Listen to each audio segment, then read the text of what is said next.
अस्सलाम वालेकुम नाजरीन, मैं हूं आपका मेज़बान गाज़ी मलिक और आप देख रहे हैं हमारा YouTube channel the voice of public.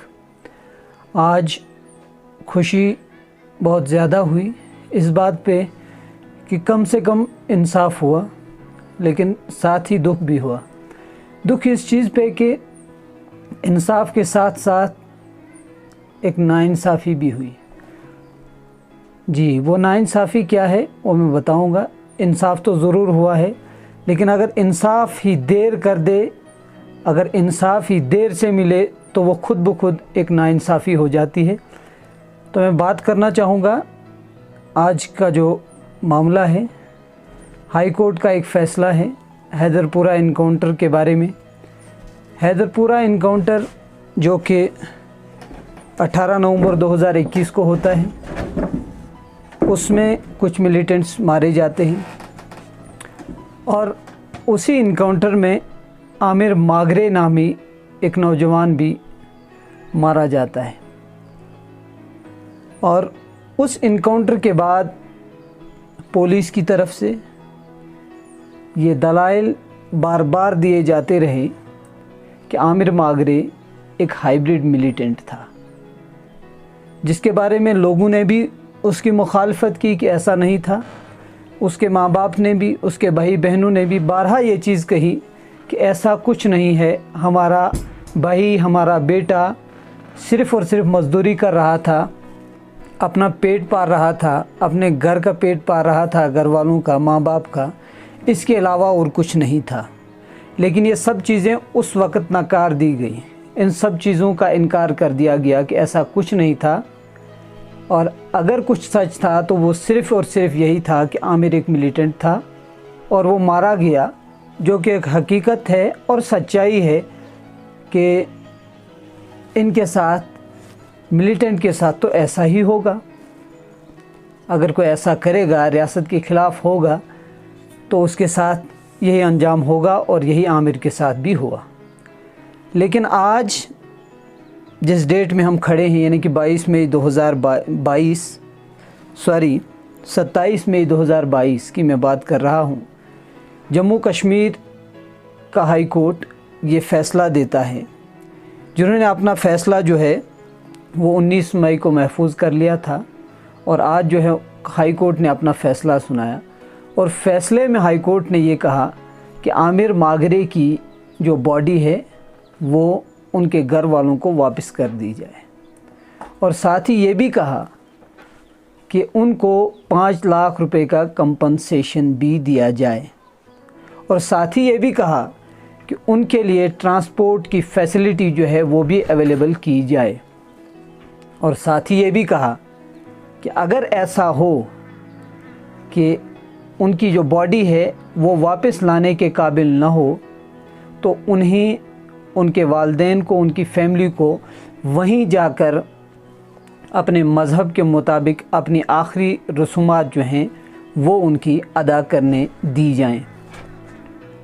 तो यही चीज़ मैं कह रहा था, जिसके बारे में हाई कोर्ट ने भी कहा कि अगर उनकी बॉडी ठीक हो तो दे दी जाए घर के लिए, गुल रामबन के लिए, और अगर बॉडी ठीक ना हो तो फिर उन्हें वहीं पर उनकी आखिरी रसूमात अदा करने दी जाएं। यह हाई कोर्ट का ऑर्डर है। और इसीलिए मैंने कहा था कि इंसाफ तो हुआ, लेकिन इंसाफ देर से हुआ। अगर खुदा न करे उनकी बॉडी जो है वो महफूज ना रही हो आज तक, तो क्या ये फ़ैसला, ये इंसाफ देर की वजह से कहीं न कहीं इंसाफ के साथ साथ एक और नाइंसाफ़ी तो नहीं हो गई है? और साथ ही चंद बड़े सवालात भी इसके साथ ये हैं कि क्या आमिर वाकई हाइब्रिड मिलिटेंट था या एक सिविलियन था? और अगर आमिर मिलिटेंट था तो उसके साथ बाकी वो भी मिलिटेंट थे, और अगर आमिर की बॉडी को वापस किया जा रहा है तो इसका मतलब ये चीज़ एक्सेप्ट की जा रही है कि आमिर जो है वो मिलिटेंट नहीं था। तो आमिर का मिलिटेंट न होना, क्या ये सवाल खड़ा नहीं होता कि अगर आमिर मिलिटेंट नहीं था तो फिर वो एक इनोसेंट था, फिर वो एक मासूम था जिसको मारा गया। और फिर सवाल ये खड़ा होता है कि क्या इनोसेंट और किसी मासूम की जान लेना, उसके लिए क्या सज़ा दी गई, उसके लिए कोर्ट की तरफ से क्या आदेश दिए गए, उसके बारे में कोर्ट का क्या फ़ैसला है। ये सब सवालात जो हैं आइंदा आने वाले समय में जन्म लेंगे, जो इंसाफ के साथ साथ कई सवालात को तो दफन कर देंगे, लेकिन कई सवालात को जन्म देंगे कि आखिर इंसाफ तो मिला, जिसका शुक्रिया भी करना चाहिए। लेकिन इंसाफ के साथ साथ जो सवालात खड़े होते हैं, जो SIT जम्मू कश्मीर पुलिस की तरफ से बनाई जाती है, जिस SIT की बाद में बाज़ाब्ता एक प्रेस कॉन्फ्रेंस भी आती है, उसमें ये बाज़ाब्ता तौर पर दिखाया भी जाता है, बताया भी जाता है लोगों को कि इनका जो है फॉरेन मिलिटेंट बिलाल भाई से किसी किस्म का लिंक था, वो उनके साथ एसोसिएट थे, वहाँ से भागने की कोशिश कर रहे थे, वहीं पर वो मारे गए।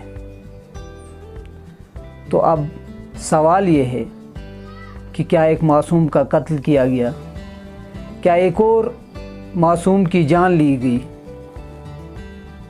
या फिर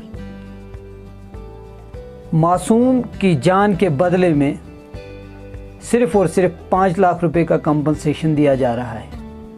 और वो भी उस शख्स को, अगर मैं साथ ये बात भी करना चाहूँ, जो शख्स सिक्योरिटी फोर्सेस के हसार में, उनकी सिक्योरिटी में, उनकी हिफाजत में आज भी हो, जिस शख्स ने उसी सिक्योरिटी के लिए काम किया हो, क्या उस शख्स के साथ ऐसा होना, क्या ये सही था?